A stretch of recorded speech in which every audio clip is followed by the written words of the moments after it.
এরপরে যদি লক্ষ্মীর ভান্ডার 3000 টাকা মানুষ না পায়, তাহলে সেই টাকাটার জন্য তো আমাদেরকে পিঠের চামড়া থাকবে না। অন্নপূর্ণা যোজনার জন্য যদি মানুষ সেই টাকাটা না পায়, তাহলে আমাদের পিঠের চামড়া থাকবে না। রাজ্য সরকারের নতুন অন্নপূর্ণা যোজনার শুরুতেই চরম বিপত্তি।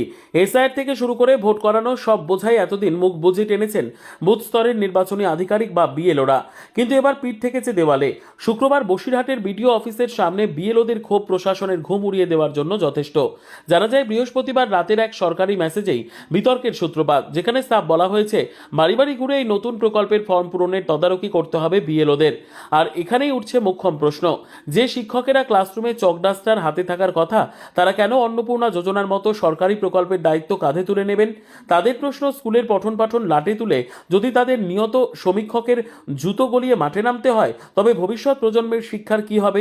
এইটুখানি যে শিক্ষক হিসাবে যখন কাজে নিযুক্ত হয়েছি, ইলেকশনের কাজ, সেন্সাসের কাজ এবং ডিজাস্টারের কাজ আমাদের করতে হবে। এই তিনটে কাজ আমাদের এখতিয়ারভুক্ত, আমরা করবই এই কাজগুলো। এবং অ্যাজ এ বিএলও আমরা এসআইআরের কাজ যথেষ্ট ভালোভাবে প্রত্যেকে করেছি।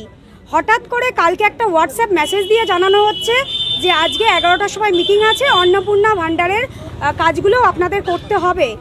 আমাদের মূলত দাবি হলো আমরা ইলেকশনের কাজ বাদ দিয়ে, নির্বাচন কমিশনারের কাজ বাদ দিয়ে আমরা কোনো রকম কাজের সঙ্গে যুক্ত থাকবো না, কারণ আমরা স্কুলে ফিরতে চাই।